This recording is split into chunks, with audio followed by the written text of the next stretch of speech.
Bien, bienvenidos a una nueva clase teórica. En esta oportunidad vamos a ver un tema que es bastante importante por el hecho de que es muy frecuente en nuestro medio, ya es la neurocisticercosis. Bueno, vamos a empezar hablando de la neurocisticercosis. Sabemos que es una parasitosis, es la más frecuente del sistema nervioso central. En nuestro medio y en realidad en América, en Sudamérica, constituye un gran problema de salud pública, ya porque somos parte de los países en vías de desarrollo. Entonces eso hace que nuestra población también esté bastante propensa a sufrir esta infección, ¿ya? Y los costos también que se utilizan para el tratamiento y la rehabilitación de estos pacientes también son altos, ¿ya? Bueno, el, esta infección se produce justamente por la infestación del sistema nervioso central de las larvas, es decir, una de las formas evolutivas de la Tania solium. ¿Ya? Una vez que se adquiere la infección, en 2 meses se van a empezar a desarrollar ya las formas larvarias o quísticas. La sintomatología de la cisticercosis cerebral depende mucho de la localización y la topografía que esté afectada. Y eso justamente lo vamos a ver más adelante según las clasificaciones. Es importante también saber que si bien el cisticerco va a desarrollar hasta en 2 meses, pero los síntomas pueden aparecer mucho tiempo después, ¿ya? Hasta años después. Incluso pueden ser hallazgos casuales cuando hacemos estudios por alguna otra razón. Muy bien. Si hablamos de la epidemiología y de su distribución a nivel mundial, la La neurocisticercosis la empezamos definiendo como una infección parasitaria del sistema nervioso y de sus meninges por la forma larvaria de la Teniesolium. Entonces, es importante la epidemiología porque corresponde aproximadamente al 30% de los casos en los países donde las parasitosis son endémicas. En Bolivia, y estos son datos extraídos hasta el 2018, teníamos una incidencia de 450 por cada 100.000 habitantes y constituye una de las principales causas de epilepsia adquirida en nuestro medio. Estos son datos obtenidos de la Organización Mundial de la Salud. Aquí en este cuadro, por ejemplo, podemos ver las regiones endémicas y cómo está distribuido la neurocisticercosis. En rojo, justamente en rojo podemos ver el área endémica, donde prácticamente se completa todo el ciclo vital del parásito. Y nuestro país está incluido en este grupo, ¿ya? Prácticamente todos los países de la parte norte de Sudamérica. Ya los países donde también se consideran, ¿no?, como en vías de desarrollo. En cambio, en un tono mucho más claro, rosado, donde generalmente es la sospecha endémica, ¿no?, que es baja, bastante baja la frecuencia. Muy bien. Si hablamos de la etiología de la neurocisticercosis, tenemos que hablar prácticamente del ciclo de vida de la Taniosolium. En este caso, bueno, esta imagen ya es bastante conocida por ustedes. Vamos a empezar acá. Digamos, empezamos con un humano infectado por la forma adulta de la Taniosolium. Esta forma adulta vive en el intestino, entonces en el intestino delgado. Entonces, ¿qué ocurre acá? Se liberan sus proglótides que están llenas de los huevos de la Tenisolium, son eliminados hacia el exterior y estos huevos van a contaminar tanto el suelo como los alimentos. Entonces, ¿qué ocurre en este caso? Estos huevos, ya sea en el suelo y en algunos alimentos, van a ser ingeridos por los cerdos.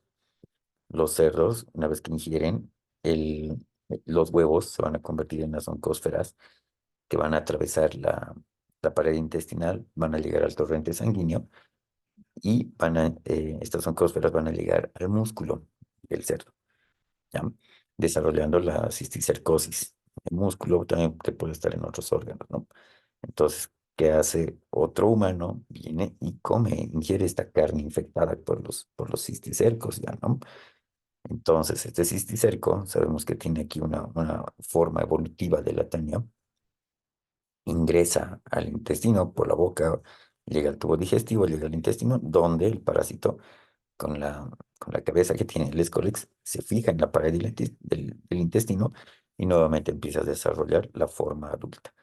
Y esta forma adulta nuevamente va a liberar otros huevos haciendo y completando este ciclo, ¿no? Pero el humano, ¿cómo es que adquiere la infección por cisticercosis? Entonces, igual, en un humano infectado por la forma adulta de la Tania solium, elimina los huevos que contaminan el suelo y los alimentos. Entonces, estos alimentos contaminados con los huevos de Taenia solium van a ser ingeridos por otro humano. Entonces, estos huevos ingresan al torrente sanguíneo, atraviesan las paredes del intestino, llegan al torrente sanguíneo y por la sangre van a viajar hasta los músculos de la persona. También puede llegar al cerebro y al ojo. Entonces, si llega al cerebro, ya tenemos la neurocisticercosis, ¿ya? Esa es la forma en que se adquiere la infección, ¿ya?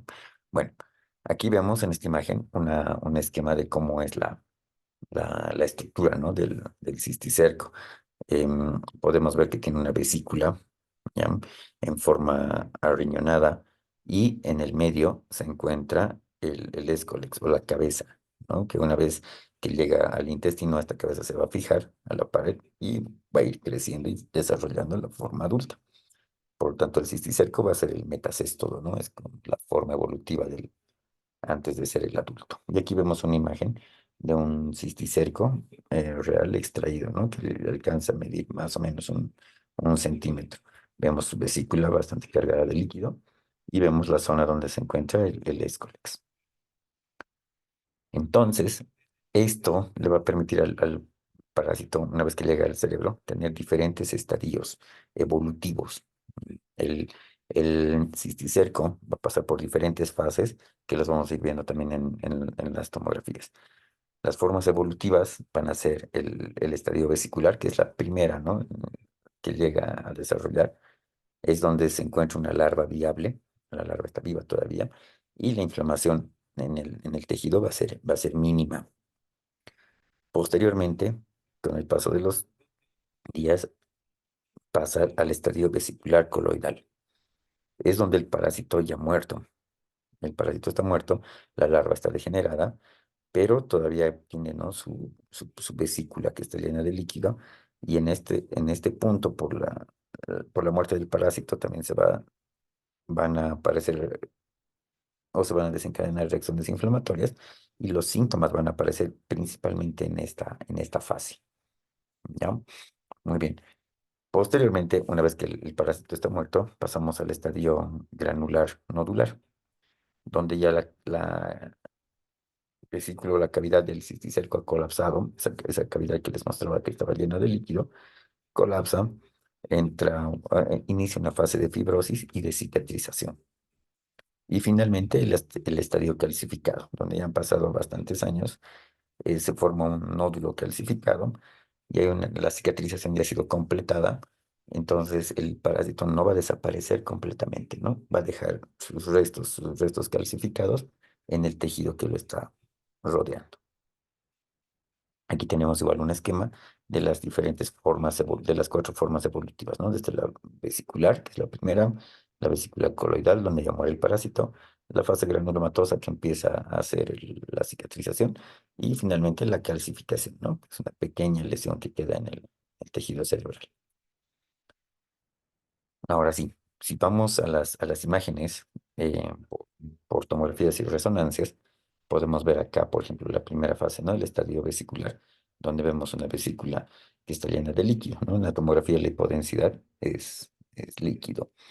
Entonces está una vesícula y en el centro se nota una hiperdensidad, ¿ya? Que igual se ve aquí, ¿no? Ese es el parásito vivo, ese es el Escolex. Si hacemos una tomografía, esta sería una secuencia T2, aquí podemos ver la vesícula que está llena de líquido. Si hablamos del estadio, bueno, aquí, perdón, es un estadio vesicular gigante, ¿no? Muchas veces existe un solo parásito, una lesión única, o pueden ser hasta dos, pero que son de gran tamaño, ¿no? La vesícula es bastante grande. Aquí podemos ver, ¿no? Una imagen hiperdensa, bien homogénea, bien delimitada, y vemos una zona hiperdensa pequeñita, ¿no? Que está a un borde, que puede ser el escólex, igual lo mismo vemos aquí, bastante grande. Ya, a veces puede estar incluso con un tabique intermedio, puede ser racemoso, ya tiene diferentes presentaciones. Esta es otra forma la forma vesicular, pero con parásitos mucho más pequeños, pero bastante numerosos, ¿no? Lo que se conoce como la fase vesicular miliar, que prácticamente es una siembra de parásitos. Entonces vemos la vesícula, la hipodensidad, y vemos en el centro el escólex, ¿no? En cada una de estas vesículas vemos el parásito vivo. Si pasamos al estadio vesicular coloidal, acá lo que llama la atención es que ya no vemos el escólex, ¿no? La hiperdensidad, esa imagen blanca que se veía al medio o un borde, ya no la vemos. El parásito ya está muerto, pero lo que llama la atención en esta fase es que si vemos en una tomografía, el borde es bastante captante, a diferencia de lo que vemos en una fase vesicular, ¿no? El borde no se nota. Sabemos que está bien definido, pero no es tan notorio. En cambio aquí hay bastante captación del borde y eso es por la reacción inflamatoria también que se va a ir desarrollando. Si vemos en la tomografía todavía está lleno de líquido, pero no se alcanza a ver el escólex. Y una vez que esto va cicatrizando, entramos al estadio nodular granular, ¿no? En este caso vemos una captación bastante importante del borde. La hiperdensidad se hace más o menos heterogénea y no es tan homogénea como al principio, y es predominantemente hiperdenso, ¿no? Puede haber incluso una reacción inflamatoria perilesional. Y finalmente el estadio calcificado, donde vemos ya imágenes pequeñas, puntiformes, hiperdensas, bastante homogéneas, que pueden tener un halo inflamatorio incluso, y alrededor, y los podemos ver diseminados en diferentes áreas del cerebro. Entonces, esos son los estadios por los que va a pasar el parásito. Si hablamos ahora de la clasificación topográfica, depende mucho de la localización de dónde se va a localizar el parásito. Por ejemplo, en este caso, el cisticerco puede localizarse en la región subaracnoidea.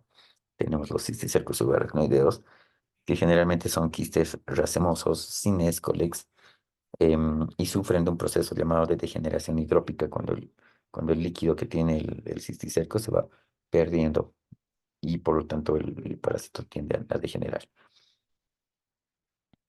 También estos pueden estar localizados a nivel intraparenquimatoso, ¿no? Tenemos los cisticercos intraparenquimatosos. Acá podemos ver en esta imagen justamente un corte anatómico y una pieza anatómica em, donde podemos ver las diferentes vesículas que están justamente en en la corteza cerebral, ¿no? En la corteza y podemos alcanzar a ver incluso el escólex. Estos son bastante importantes porque pueden alojarse en la corteza, en los ganglios basales. Cuando están en los ganglios basales, tienden a afectar a los pares craneales.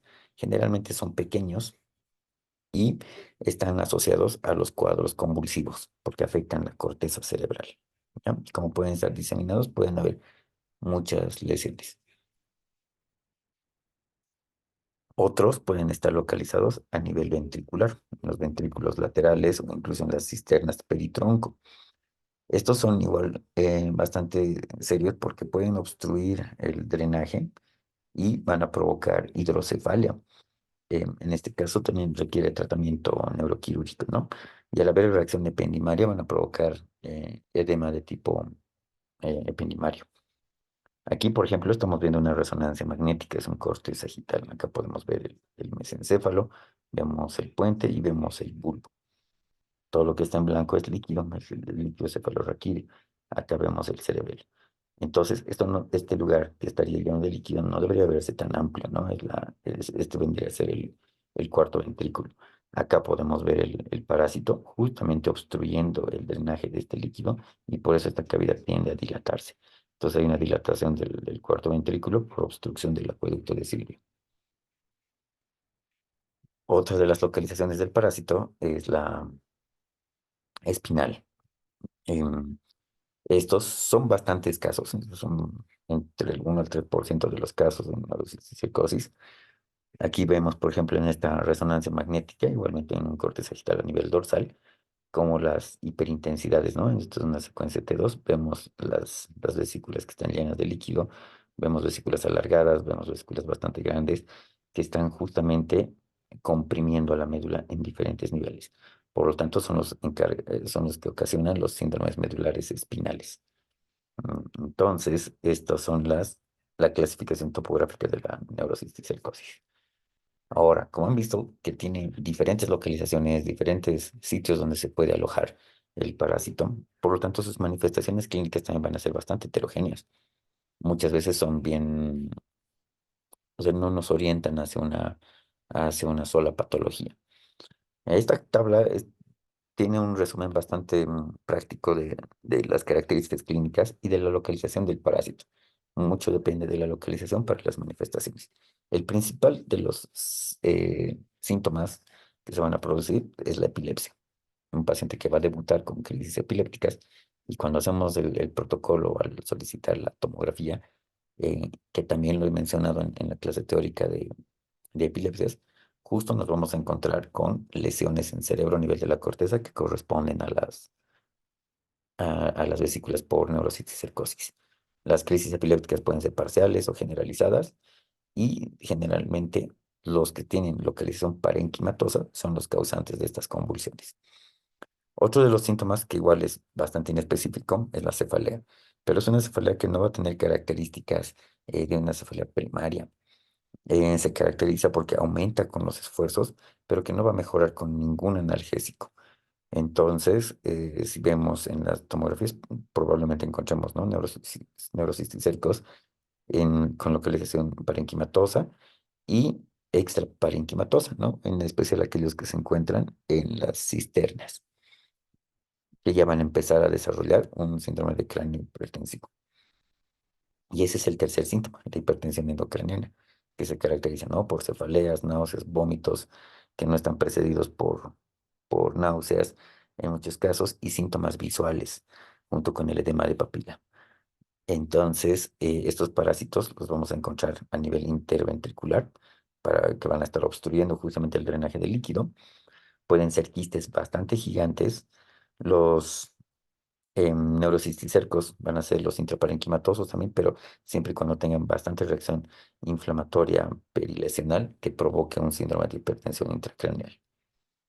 Los síndromes psíquicos o trastornos psicóticos también se pueden presentar, ¿no? Con estados de confusión, demencia, alucinaciones, y estos son los quistes subaracnoideos principalmente los que provocan esto a nivel basal.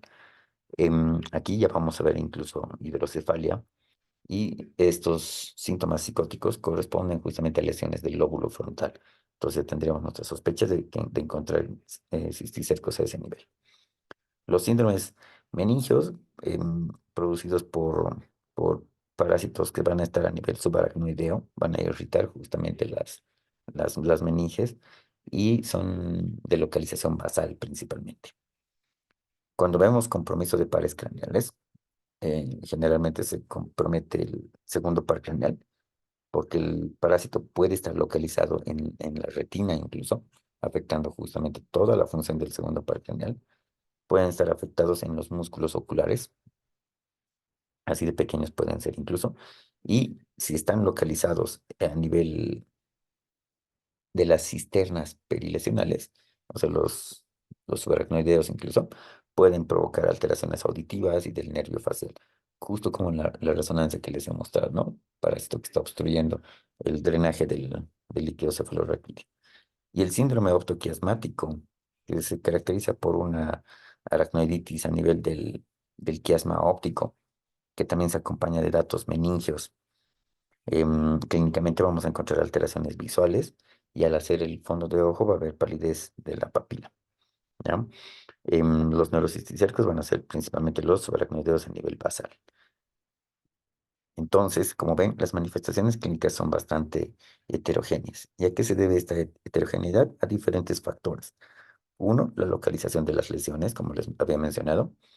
El género y la edad es más frecuente en niños y en adultos mayores. El número de los parásitos influye mucho para la sintomatología, que pueden ser únicos o múltiples. El estadio del parásito, los vesiculares y los vesiculares coloidales son los que más sintomatología nos van a dar. Y la respuesta inmune del hospedador. Esta respuesta inmunológica del hospedador es bien importante porque influye incluso sobre el tratamiento y los síntomas. Les voy a mencionar, una de las mayores complicaciones que tenemos en la neurocisticercosis es la encefalitis cisticercosa. Ocurre, por ejemplo, esto cuando tenemos parásitos bastante pequeños, pero bastante numerosos, así diseminados prácticamente en todo el parénquima cerebral. Cada uno de estos parásitos va a provocar una reacción inflamatoria alrededor y no va a ser pequeña, va a ser una reacción inflamatoria bastante grande. Entonces, al haber tantos parásitos, cada uno de estos va a hacer su propia reacción inflamatoria y van a dañar y lesionar prácticamente todo el cerebro. Entonces, y eso es por la reacción inflamatoria de defensa del hospedador, frecuente en mujeres y en mujeres jóvenes y en niños. Ocurre puede desencadenarse incluso cuando damos tratamiento. Por eso el tratamiento no se debe dar a todos los pacientes con neurocisticercosis. Solamente hay especificaciones para qué tipo de parásito podemos dar el tratamiento.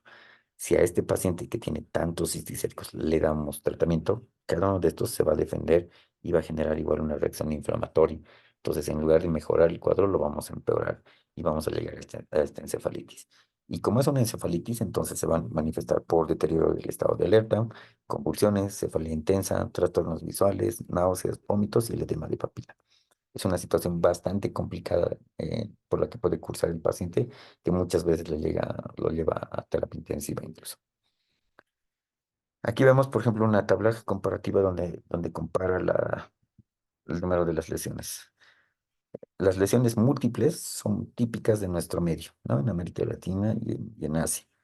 En cambio, cuando la lesión es única, generalmente ocurren en adolescentes y adultos jóvenes, es las manifestaciones clínicas, el cuadro clínico, cuando tenemos lesiones múltiples, va a ser muy variable porque van a estar localizados en diferentes puntos. En pocos casos pueden ser asintomáticos, si hablamos de las lesiones múltiples. Y algo que es bien importante, cuando hacemos un estudio de tomografía y de resonancia, vamos a ver múltiples estadios al mismo tiempo. Vamos a ver ya parásitos calcificados, vamos a ver parásitos otros en fase vesicular y otros con edema bastante importante en su fase vesicular coloidal. Entonces son los que tienen peor pronóstico. En cambio, aquellos que tienen una lesión única, si se localizan en la corteza, la sola presencia de un parásito puede provocar crisis epilépticas. Se resuelven solos, sin tratamiento muchas veces, ya los encontramos en fase calcificada por lo general, y son pocos, ¿no? Los que llegan a este estadio de la fase calcificada del parásito, a veces no dejan ningún rastro. Pero sí, dependiendo, una sola lesión puede provocar crisis epilépticas dependiendo de su localización. ¿Cómo hacemos el diagnóstico de la neurocisticercosis? Tenemos que tomar en cuenta que la clínica es muy variada, es muy heterogénea, no nos va a orientar hacia un solo sistema afectado. Para esto necesitamos recurrir al análisis de imágenes, ¿ya? Que nos va a mostrar diferentes fases evolutivas, como vemos en esta imagen. Acá podemos ver una vesícula que dependiendo, ¿no? Puede estar en su fase coloidal con el parásito muerto y vemos múltiples calcificaciones, ¿no? Diseminadas. En esta otra podemos ver una fase vesicular activa con un parásito viable porque vemos el Escolex y también ya tenemos otros que están calcificados. La reacción serológica, la serología es altamente definitorio para el diagnóstico del parásito. Em, en muchos casos no se va a poder hacer la demostración histológica porque es difícil tomar una biopsia de un parásito que esté a un nivel tan profundo. Y la neuroimagen y la clínica pueden tener baja especificidad. Por lo tanto, también hay que tomar en cuenta la zona endémica, ¿no? En nuestro medio, obviamente, si vemos este tipo de imágenes y tenemos clínica heterogénea, altamente sugestivo de neurocisticercosis. Pero si vemos este tipo de clínicas en zonas poco endémicas, entonces hay que buscar diferenciales, ¿no? Para eso existen los criterios de diagnóstico, los criterios clínicos. Estos criterios, estos criterios de diagnóstico tienen su categorización, que les voy a mostrar a continuación. Existen variaciones que pueden generar algunas confusiones porque algunos pacientes no van a tener clínica o las formas evolutivas también van a generar sus propios síntomas, ¿no? Em, las lesiones múltiples que se presentan simultáneamente también van a dar síntomas bien diferenciados y los vamos a ver también en las tomografías. Entonces tenemos que tener una buena observación de las imágenes. Entonces, en estos criterios, los criterios diagnósticos para neurocisticercosis, vamos a tener la presencia de criterios absolutos, criterios mayores, criterios menores y criterios epidemiológicos. Entre los absolutos, que vendrían a ser los más importantes, nos piden, por ejemplo, la demostración histológica del parásito con biopsia, pero es algo que muchas veces no se puede hacer. Entonces nos piden la presencia de lesiones quísticas. La presencia de lesiones quísticas donde se puede apreciar el escólex, ya sea en tomografía o en resonancia magnética. A veces tampoco podemos demostrar el escólex porque ya se encuentra en una fase avanzada, ¿no? El parásito ya a veces ya muerto. Como criterio absoluto también nos piden la visualización directa del cisticerco subretiniano, pero no siempre se presenta en todos los pacientes. Entonces, son criterios, si bien son absolutos, definitorios, pero tienen que estar apoyados de criterios, de los siguientes criterios, no los criterios mayores, que son los que generalmente vemos. Lesiones sugestivas de neurocisticercosis en examen de neuroimagen. Como hemos visto las tomografías anteriores, podemos ver las diferentes fases evolutivas. La presencia de anticuerpos anticisticercos en inmunoblotes. Hacemos los estudios serológicos que muchas veces nos dan positivos. La resolución de las lesiones quísticas luego de un tratamiento.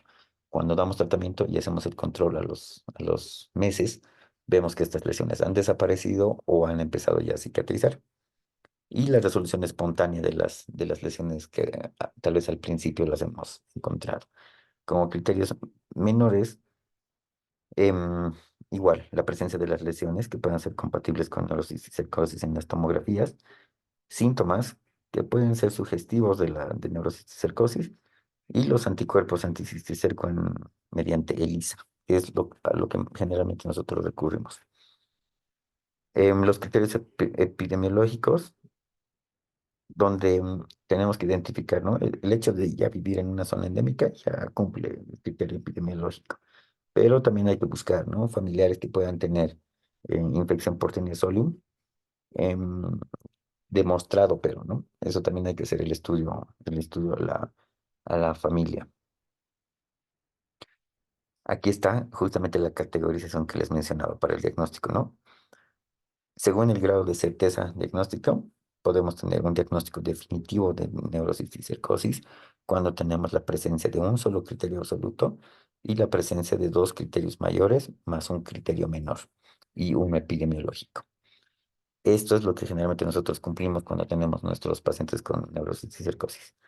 Lo categorizamos como diagnóstico probable cuando tenemos un criterio mayor y dos criterios menores. O cuando tenemos un criterio mayor, un criterio menor y un epidemiológico. O cuando tenemos la presencia de tres criterios menores y un epidemiológico. Que a veces por el estadio evolutivo en el que llega el paciente o la clínica que es poco em, o es muy heterogéneo, recurrimos generalmente a esto, ¿no? La presencia de tres criterios menores y el epidemiológico. En la mayoría de nuestros pacientes se cumple el criterio epidemiológico por ser ya habitante de esta región. Bueno, si hablamos de la neuroimagen, con la tomografía o la resonancia magnética ya es suficiente, ya sea de encéfalo o de columna. Entonces, ¿qué nos va a mostrar la tomografía? Nos va a mostrar la morfología del parásito, la localización, la carga de la enfermedad, los diferentes estadios evolutivos y la inflamación perilesional. Estos nos va a poder definir la edad de la lesión, ¿no? Si vemos. Aquí nuevamente recordando, ¿no? Podemos encontrarnos la fase vesicular, vemos lesiones pequeñas, redondas, observamos el quiste, el escólex dentro del quiste, ¿no? Esa hiperdensidad, ese puntito blanco, lo que se conoce como agujeros con un punto, ¿no? podemos ver parásitos en su fase coloidal, donde vemos si bien los bordes son mal definidos, pero sí se los va a ver rodeados por edema y con captación del borde, ¿no? Va a ser de aspecto nodular o en anillo. Y podemos ver la fase calcificada, granular y calcificada, ¿no? Donde ya em, no se distingue la presencia del líquido y está reforzado, ¿no? Por el calcio.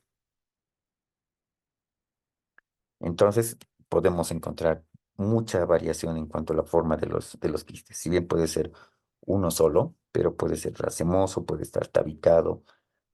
Su localización incluso puede estar justamente en una de las cisternas o puede estar localizado en una de las cisuras, como vemos acá, ¿no? En, en la cisura insular vemos que está localizado un quiste, que así a simple vista pareciera que es normal o simétrico, pero si lo observamos un poco más, hasta vemos un escolex bastante grande. Pueden estar localizados justamente, como les decía, ¿no? En las cisternas perimesencefálicas. Pueden ser intraventriculares que pueden estar obstruyendo la salida de líquido. Acá vemos, por ejemplo, una lesión grande, pero aparentemente tabicada o lobulada. Y aquí vemos, ¿no? Los racemosos, quistes que van a estar formados por vesículas. Puede ser una sola vesícula, pero bastante deformada, que está haciendo bastante efecto de masa. Entonces hay mucha variabilidad en cuanto a a las imágenes. Dentro de la neurocisticercosis, la extra sistema nervioso central, si bien no se cumple todas las veces, pero cuando hacemos, como sabemos que el cisticerco también vive en músculos, el cisticerco tiende a irse a los músculos que tienen mayor volumen por la cantidad de sangre también que van a recibir estos músculos. Entonces, como ya se empiezan a calcificar y a veces el paciente puede tener dolor muscular, entonces pedimos una radiografía simple de extremidades, en estos casos de muslo, y podemos ver, ¿no? Estas pequeñas imágenes que son como en granos de arroz, ¿ya? Bastante alargadas. Son cisticercos ya calcificados que están dentro de los músculos. No siempre se ven en los pacientes, depende mucho de la carga, pero como un hallazgo también es importante que lo conozcan. La serología. Dentro de la serología tenemos que tener en cuenta que los resultados negativos no van a descartar la infección, porque puede ser una lesión única y depende también del estadio en el que se encuentre, entonces puede ya no estar generando una reacción inmunológica. Los resultados positivos tampoco nos confirman del todo, porque puede que el paciente haya tenido infecciones previas que ya han sanado, puede tener infecciones extra sistema nervioso central o el hecho de ya vivir en una zona endémica puede hacer que demos positivo para estas pruebas de serología. Entonces tiene que estar siempre acompañado de clínica y de hallazgos imagenológicos. Entonces, para esto utilizamos la detección de los anticuerpos o antígenos contra teniosolium en sangre o líquido cefalorraquídeo. Es mejor y más confiable en líquido cefalorraquídeo. La prueba de elección es la inmunoelectrotransferencia ligada a enzimas, que se abrevia así, EITB, pero no tenemos esto en nuestro medio. Nosotros más utilizamos las pruebas de ELISA. Esta prueba de la inmunoelectrotransferencia tiene una alta sensibilidad y alta especificidad. Prácticamente es, ¿no? Es como la prueba de elección. Y 50% de especificidad cuando la lesión es única o está calcificada. Otros criterios, así como les había mostrado, ¿no? Al inicio, también tenemos los criterios del CARPE que se han acuñado desde el 2016, que nos permiten distinguir entre lesiones intra y extraparenquimatosas para el diagnóstico y el tratamiento. Em, si utilizamos los criterios del bruto, que son los que les he mencionado al principio, solo el 43% se han podido diagnosticar en las fases o en las localizaciones extra sistema nervioso central. Y estos criterios del cardio son más fáciles de usar para incluso em, personal médico no neurólogo, ¿no? Aquellos que están en otras especialidades o en medicina general, son los que generalmente se recomiendan, los del carpio, porque nos va a dividir en tres grupos, ¿no? La neurocisticercosis parenquimatosa, la neurocisticercosis extraparenquimatosa y la neurocisticercosis que va a ser parenquimatosa y extraparenquimatosa. Entonces, cada uno nos da criterios para ir buscando, ¿no? Es como la lista de requisitos que tenemos que cumplir en cada uno. Es bastante preciso. ¿no? Por ejemplo, nos habla si vamos a hablar de la neurocisticercosis parenquimatosa definitiva, nos dice que tiene que haber por lo menos un quiste localizado en el parénquima cerebral. Este puede ser simple o múltiple, ¿ya? Donde se tiene que observar justamente el escolex, ya sea en la tomografía o resonancia magnética. Cuando es múltiple, podemos ver vesículas sin escolex que están asociados al edema lesional y a algunos síntomas, ¿no? A crisis epilépticas y a la positividad a las pruebas de ELISA o al EITB. En cambio, cuando hablamos de neurocisticercosis probable, igual como muy similar a los criterios del Bruto, la presencia de crisis epilépticas, la presencia aquí ya nos menciona, ¿no? Por ejemplo, la presencia de los quistes calcificados en tejido subcutáneo o en músculos, donde nos pide que hagamos los rayos X, ¿ya? A diferencia de los anteriores criterios que les he mencionado, que no nos mencionan los rayos X. Em, y en las formas extraparenquimatosas también nos dice qué es lo que tenemos que buscar, ¿no? Los quistes extraparenquimatosos, por ejemplo, que pueden estar en retina, en médula o los subaracnoideos. Nos pide por lo menos uno o más quistes extraparenquimatosos, pero localizados o visualizados por resonancia magnética. Y las complicaciones, ¿no? La hidrocefalia, el tejido circundante inflamado, la positividad en las pruebas de ELISA. Entonces, es mucho más preciso estos los criterios del CARPI. Como diagnósticos diferenciales, a veces vamos a tener imágenes múltiples, vamos a tener imágenes con refuerzo de la pared o vamos a ver imágenes calcificadas. Entonces, ¿qué podemos sospechar? Podemos sospechar en tuberculomas, podemos sospechar en abscesos cerebrales, tumores, en los granulomas piógenos, ¿no? Los abscesos infectados o sobreinfectados, las equinococosis también que pueden ser lesiones únicas, trastornos metabólicos en algunos casos. Podemos confundir con infartos lacunares a veces, ¿no? Las formas calcificadas, malformaciones vasculares múltiples. Podemos tener la presencia de tumores o metástasis que también nos van a hacer dudar. Y muy bien, una vez que ya tenemos el diagnóstico, tenemos que dar el tratamiento. El tratamiento va a ser sintomático, antiparasitario y en algunos casos quirúrgico. Si hablamos de los síntomas, hablando del síntoma principal, en las crisis epilépticas. Se recomienda a los pacientes que por lo menos estén 2 años con el tratamiento antiepiléptico hasta que las lesiones hayan curado. El 85% de los casos se resuelven cuando las lesiones desaparecen, también las crisis epilépticas ya no las presentan. Pero en caso de que esté en fase calcificada y haya tenido convulsiones, entonces el tratamiento se debe mantener. Las vesículas que todavía son viables, en muchos casos pueden ser sintomáticas, ¿no? Pueden provocar cefalea cuando son muchas, pueden provocar crisis epilépticas, entonces también tenemos que dar tratamiento para ellos. El tratamiento de elección, en muchos casos, son los corticoides, que nos van a ayudar a disminuir el edema cerebral y también nos ayudan con el tratamiento.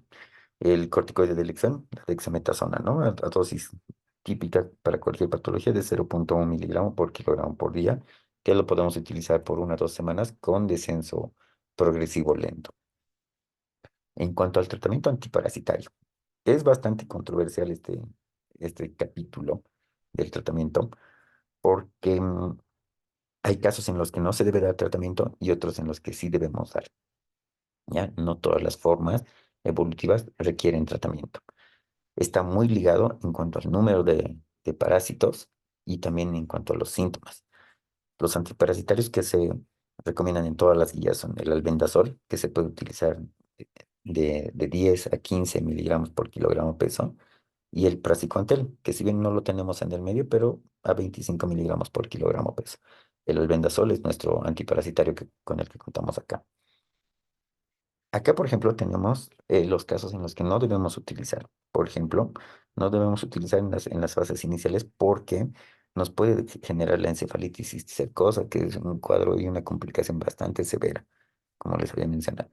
Tampoco podemos utilizar en casos de hidrocefalia, porque, como les decía, el parásito se va a defender cuando estemos con el tratamiento. Entonces va a generar reacciones inflamatorias. Cada uno de estos parásitos genera una reacción inflamatoria.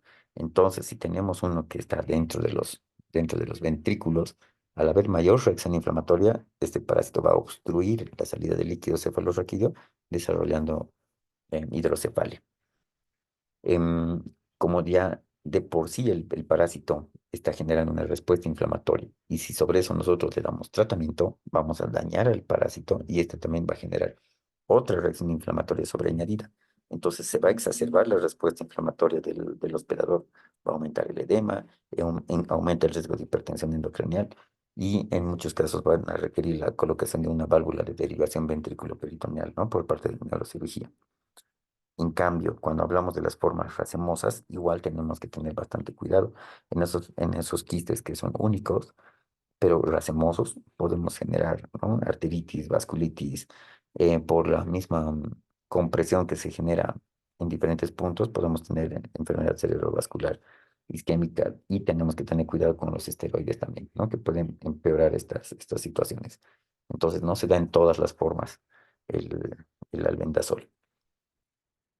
Este cuadro es bastante práctico también porque nos menciona justamente, es una guía para el tratamiento de la neurocisticercosis, nos orienta y nos indica en qué momento debemos realizar el tratamiento. ¿Ya? Si hablamos de la neurocisticercosis parenquimatosa, entonces aquí, por ejemplo, nos dice, si tenemos un quiste en fase vesicular y este es único, entonces nos recomienda dar el albendazol a 15 miligramos por kilogramo peso por día, por 3 días, ¿ya? Que puede estar dividido en dos o cada 2 horas, cada 3 horas, dependiendo de cuánto nos salga el cálculo. Si tenemos una infección de leve a moderada, podemos subir, damos la misma dosis del albendazol, pero por más tiempo, ¿no? Por una semana. ¿Ya? Y si tenemos una infección severa en fase vesicular, el albendazol a 15 miligramos por una semana, pero se pueden repetir los ciclos las veces que sean necesarias. Y siempre en las 3 fases acompañados de los corticoides, ¿no? De la dexametasona, que tiene que estar antes, durante y después de la terapia.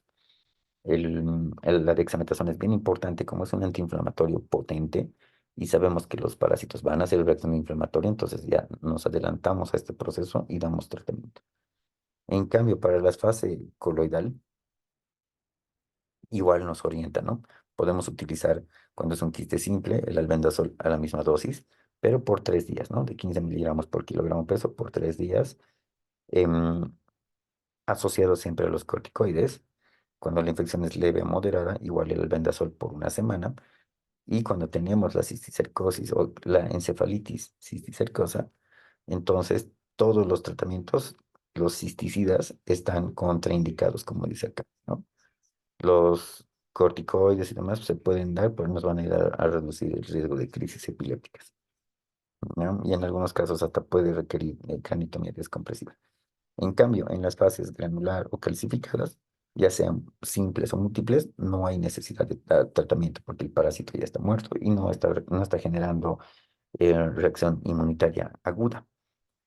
Mantenemos el tratamiento antiepiléptico, como dice acá, y los corticoides em, pueden utilizarse, pueden estar indicados para pacientes que tienen crisis epilépticas a repetición, que no se pueden controlar, o para aquellos que tienen edema perilesional. En las formas extraparenquimatosas, igual, ¿no? Utilizamos el albendazol a las mismas dosis, ya sea por una semana o incluso podemos llegar a 15 a 30 días de tratamiento en las cisticercosis racemosas y aumentamos incluso la dosis, ¿no? A 15 a 30 miligramos por kilogramo peso. Pero esto sí es bastante complicado por las reacciones adversas que puede haber, ¿no? En especial en las cisticercos que van a estar en la cisura silviana, ¿ya? O aquellos quistes que sean bastante grandes o gigantes. Eso como lo más importante del tratamiento. Y bueno, ya, para finalizar, el pronóstico. El pronóstico es bastante bueno. Tiene buen pronóstico con el tratamiento cuando es administrado en situaciones en las que sí se debe dar. La mortalidad es baja, excepto si nos vamos a las complicaciones, donde va a llegar al 20% en casos severos y en los extraparenquimatosos, o en aquellos que han llegado a desarrollar la encefalitis cisticercosa y requieren un seguimiento con imágenes de resonancia magnética cada 6 meses para ver cómo va evolucionando el edema y cómo evoluciona el parásito, ¿no? Como todos se van calcificando. Bueno, eso sería todo sobre este tema. Es un tema bastante importante porque, como les decía, ¿no? En conclusión, debemos diagnosticar, siempre seguir los protocolos de tratamiento y de diagnóstico dependiendo de los síntomas también que tenga nuestro paciente. Muy bien, eso es todo. Cualquier duda igual estoy presto a resolverle el momento que lo desee.